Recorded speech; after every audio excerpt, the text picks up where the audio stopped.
نعوذ باللہ کوئی صحابہ کے بارے میں گفتگو کر رہا ہے تو کوئی اہل بیت اطہار کے بارے میں گفتگو کر رہا ہے، نعوذ باللہ کوئی سیدنا صدیق اکبر رضی اللہ عنہ کے خلاف گفتگو کر رہا ہے تو کوئی سیدنا علی المرتضیٰ کرم اللہ تعالی وجہہ الکریم کے خلاف باتیں کر رہا ہے۔ تو یہ جو تصورات، یہ خیالات جو ہیں یہ جاہلوں کے ہیں، جو اجہل قسم کے لوگ ہیں، جنہوں نے کبھی کسی استاد کے سامنے زانو تلمس طے ہی نہیں کیا، کبھی وہ بیٹھے ہی نہیں کسی استاد کے سامنے۔ اب کوئی شخص آتا ہے جس نے کبھی پڑھا ہی نہیں ہے، آ کے وہ کہتا ہے کہ جس طرح میں نے قرآن کو سمجھا اس طرح تو امام شافعی بھی نہیں سمجھے، پھر کیسے کہیں گے اس بات کو، کیسے تسلیم کریں گے آپ کے پڑھنے والا؟ جب بندہ آپ کی کتابوں کو پڑھے گا، آپ کے رسائل کو پڑھے گا تو منصف ہوگا، انصاف پسند ہوگا، تو کبھی بھی آپ کی جلالت علمی سے انکار نہیں کرے گا، اور جب پڑھ لے گا تو کہے گا کہ ہاں واقعی ان کی ذات پر آنکھیں بند کر دینی چاہیے۔ عقائد و نظریات جو صحابہ کرام علیہم رضوان کے زمانے سے چلتے ہوئے آ رہے تھے، اس کے اوپر جو حملے کیے جا رہے تھے، اس کا دفاع امام اہل سنت رحمۃ اللہ تعالی علیہ نے فرمایا، اور اس انداز میں فرمایا، وہ دلائل آپ نے پیش کیے کہ اس کے بعد کوئی کلام ہی نہیں ہو سکتا تھا۔ حضرت امام اہل سنت رحمۃ اللہ تعالی علیہ یہ وہ ہستی ہیں کہ جنہوں نے اس زمانے کے اندر، جب کہ بر صغیر پاک و ہند کے اندر ہر طرف ایک طوفان بدتمیزی برپا تھا، اور اللہ کی ذات پر، اللہ پاک کی ذات پر، نبی پاک صلی اللہ علیہ وسلم کی ذات پر طرح طرح سے حملے کیے جا رہے تھے، تو آپ رحمۃ اللہ تعالی علیہ ان علماء کے سرخیل تھے، ان علماء کے قائد تھے کہ جنہوں نے ان فتنوں کا زبردست مقابلہ کیا، اور اس انداز میں دین اسلام کی تشریح کو، جو حقیقی تشریح تھی وہی دین اسلام کی جو نبی پاک صلی اللہ علیہ وسلم لے کر آئے اور صحابہ کے ذریعے ہم تک پہنچا، اس کو آپ نے بالکل واضح کر کے ہمارے سامنے رکھا، اور جو باتیں دین کے اندر شامل کرنے کی کوشش کی جا رہی تھیں، جو غلط عقائد، جو غلط نظریات دین کے اندر شامل کرنے کی کوشش کی جا رہی تھی، اولیاء پر، صحابہ پر، اہل بیت پر، انبیاء پر، حتیٰ کہ اللہ کی ذات پر جو اعتراضات کیے جا رہے تھے، ان کے بارے میں جس طرح کے غلط نظریات اور عقائد کو بیان کیا جا رہا تھا، ان تمام نظریات اور عقائد کا دلائل کے ساتھ آپ نے رد کیا۔ تو بالکل واضح طور پر اسلام کی صحیح تصویر کو امام اہل سنت الشاہ امام احمد رضا خان رحمۃ اللہ تعالی علیہ نے ہمارے سامنے پیش کیا۔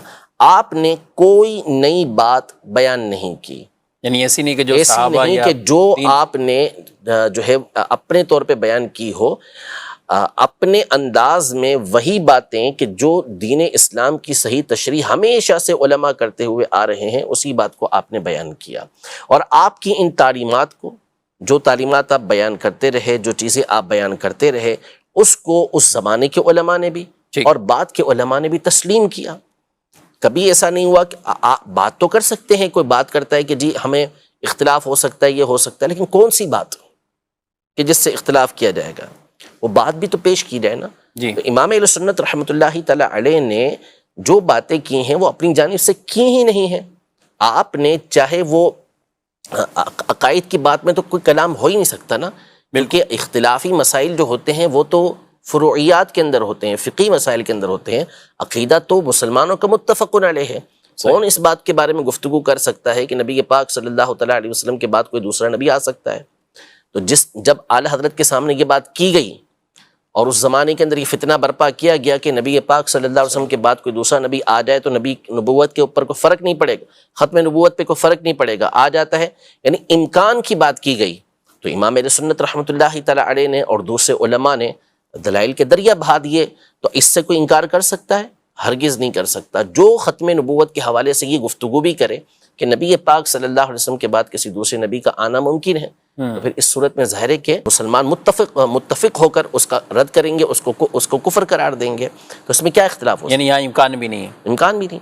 اسی طرح اللہ پاک کے لیے جھوٹ کو ماننا، اللہ پاک کی طرف جھوٹ کی نسبت کرنا، تو اب اگر کسی بھی مسلمان کے سامنے یہ بات کی جائے گی تو اس کا رد ہی کرے گا نا، اس کا جواب ہی دے گا، تو اس میں کس کا اختلاف ہو سکتا ہے؟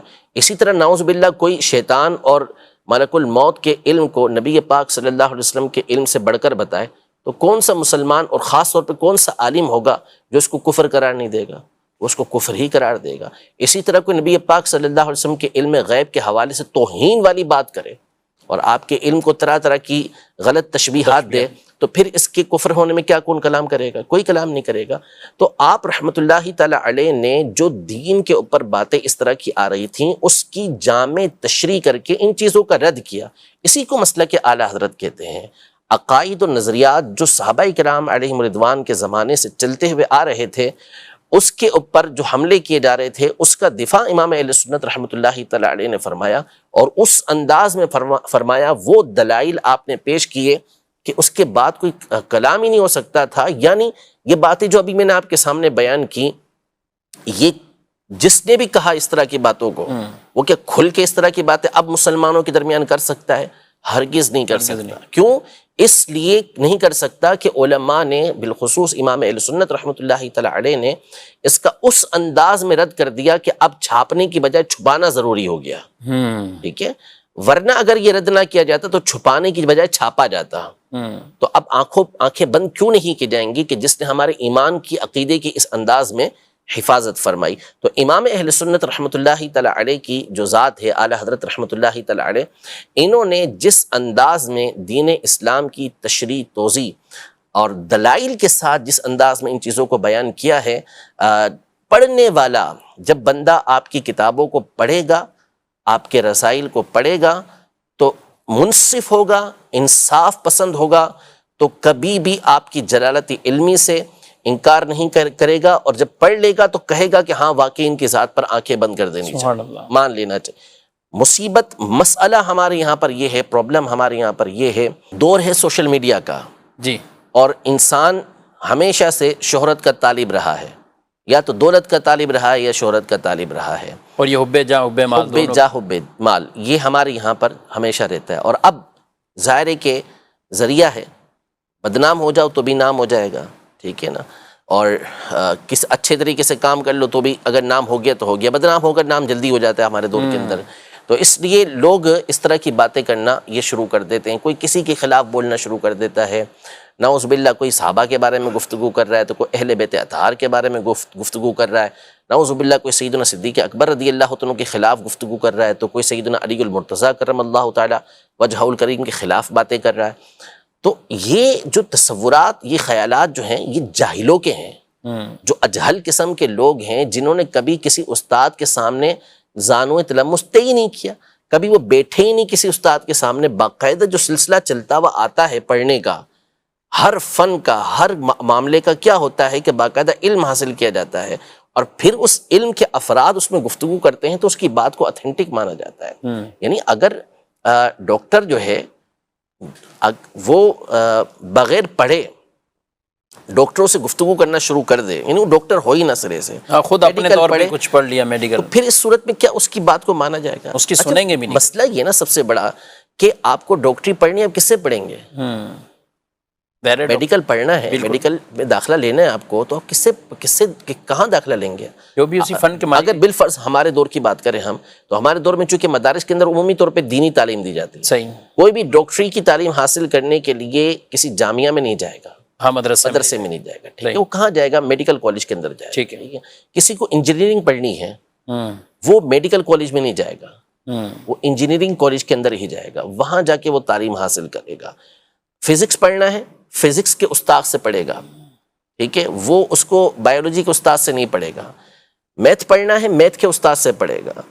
تو ہر چیز، اگر مثال کے طور پہ آپ کا بیٹا جو ہے وہ کہتا ہے کہ ابو مجھے جو ہے وہ انگلش پڑھنی ہے، تو آپ اسے سب سے بڑے اردو دان کے پاس بھیج دیں کہ وجہ اس سے جا کے انگلش پڑھ لو، بھلے اس کو انگلش نہیں آتی، ظاہر نہیں ہوگا نا، ظاہر سی بات ہے۔ آپ کو اردو میں بہترین جو ہے وہ ادب سیکھنا، اردو کا ادب، آپ اس کو جو ہے وہ کسی انگریز کے پاس بھیج دیں کہ اس سے جا کے اردو ادب سیکھ لو، تو کیسے ہوگا؟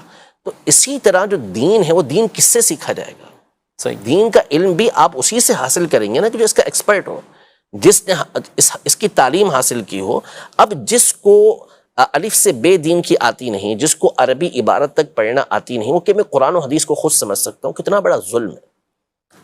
یعنی امام اعظم ابو حنیفہ رحمۃ اللہ تعالی علیہ، امام شافعی رحمۃ اللہ تعالی علیہ، امام شافعی نے 10 سال قبیلہ حذیل کے اندر گزارے، جو عرب کا فصیح ترین قبیلہ تھا۔ کس لیے گزارے؟ تاکہ عربی زبان کے اندر ایسی اعلی خود عربی ہیں، ایسی مہارت حاصل کر لیں کہ قرآن و حدیث کو صحیح طریقے سے سمجھ سکیں، جو اس کے معانی اور مفاہیم اس کو صحیح طریقے سے سمجھ سکیں. پھر اس کے بعد ان کی خداداد ذہانت اپنی جگہ پر اور علم دین کے لیے الگ تگ و دو اپنی جگہ پر. اب کوئی شخص آتا ہے جس نے کبھی پڑھا ہی نہیں ہے، آ کے وہ کہتا ہے کہ جس طرح میں نے قرآن کو سمجھا اس طرح تو امام شافعی بھی نہیں سمجھے. پھر کیسے کہیں گے اس بات کو، کیسے تسلیم کریں گے آپ کی بات؟ یعنی آپ بڑے بڑے جو فلاسفر ہیں ان کے مقابلے میں آپ ہماری بات کو تسلیم نہیں کریں گے. اگر ہم کوئی حکمت والی بات کہیں تو نہیں، اس کی بات معتبر ہے زیادہ. وائی؟ کیوں؟ اس لیے کہ وہ اس کا فن ہے، آپ اس کی بات کو تسلیم کر رہے ہیں، ہماری بات کو تسلیم نہیں کریں گے. کیوں؟ اس لیے کہ آپ کا یہ کام نہیں ہے. میں میڈیکل کی کوئی بات آپ کو بتا دوں، میں ڈاکٹری کی کوئی بات آپ کو بتا دوں، انجینئرنگ کی کوئی بات آپ کو بتا دوں، جو میں نے اس کتاب سے پڑھ لی اس کتاب سے پڑھ لی، تو میری بات تسلیم نہیں ہے. اس کی بات کیوں تسلیم ہے؟ اگر میں نے ابتدائی تعلیم حاصل کر لی چلے اس کی میڈیکل کی، تو بھی میری بات ویسی معتبر نہیں جیسے کہ 50 سال پرانے ڈاکٹر کی بات معتبر ہے. بالکل. کیوں؟ اس لیے کہ اس کا تجربہ ہو چکا، وہ مجھ سے زیادہ پڑھ چکا. لیکن جہاں دین کی بات آتی ہے تو ہماری آنکھیں پتہ نہیں بند ہونے کی بجائے اور زیادہ عجیب سی ہو جاتی ہیں. تو اس لیے جو اسلاف ہیں، بزرگان دین ہیں، یہ ایک پورا ٹاپک ہے. اگر میں اس پر گفتگو کرنا چاہوں کہ متقدمین اور متاخرین کے علم کے درمیان کیسا فرق ہے، تو اس پر علماء کی 50 نصوص موجود ہیں کہ متقدمین یعنی پرانے علماء کے جو علمی رسوخ ہوتا تھا، ان کی مضبوطی ہوتی تھی، وہ اس قدر زیادہ ہے کہ امام ذہبی رحمۃ اللہ تعالیٰ علیہ جیسی ہستی نے فرمایا کہ جب آپ نے ابو بکر الاسماعیلی رحمۃ اللہ تعالیٰ کی ایک کتاب کا مطالعہ کیا مسند فاروق کا، تو آپ نے فرمایا میں نے جان لیا کہ متاخرین متقدمین کے حفظ کے برابر پہنچ ہی نہیں سکتے. ایسے کئی نصوص علماء کی موجود ہیں. تو اس لیے ہمیشہ اپنے بزرگوں کا دامن تھام کے رکھیں، اسلاف کا دامن تھام کے رکھیں. ہمیں کہا گیا اہدنا الصراط المستقیم، ہمیں سیدھے راستے پر چلا. صراط الذین انعمت علیہم، راستہ ان کا جس پر تو نے انعام کیا، اور وہ انبیاء، شہداء، صدیقین، صالحین، نیک لوگ ہیں، پارسا لوگ ہیں. ہمیشہ اس کے راستے کو اختیار کریں. فرمایا وَمَن يَتَّبِعْ غَيْرَ سَبِيلِ الْمُؤْمِنِينَ نُوَلِّهِ مَا تَوَلَّى وَنُصْلِهِ جَهَنَّمَ، کہ جو مسلمانوں کے راستے کے علاوہ کوئی اور راستہ اختیار کرے گا ہم اس کو اسی طرف پھیر دیں گے اور اس کو جہنم کے اندر داخل کر دیں گے. تو مسلمانوں کا راستہ کون سا ہے؟ وہ یہی راستہ ہے کہ جس کے اوپر اہل سنت چل رہے ہیں، جس پر ائمہ اربعہ کے مقلدین چل رہے ہیں. وہ راستہ نہیں ہے کہ جس پر جہلا چل رہے ہوں، وہ راستہ نہیں ہے کہ جس کے اندر بزرگوں کی توہین ہو رہی ہو، وہ راستہ نہیں ہے کہ جس میں صحابہ و اہل بیت کو جو ہے وہ 2 ٹکے کا نعوذ باللہ قرار دیا جا رہا ہو، جس میں جو ہے وہ نبی پاک صلی اللہ تعالیٰ علیہ وآلہ وسلم کی ذات کے حوالے سے گفتگو کی جا رہی ہو. یہ کون سا راستہ ہے؟ یہ بزرگوں کا راستہ کب سے بن گیا؟ ہرگز ایسا نہیں ہے. تو ہمیشہ اسلاف کے بزرگوں کے دامن کو مضبوطی کے ساتھ تھام کے رکھیں.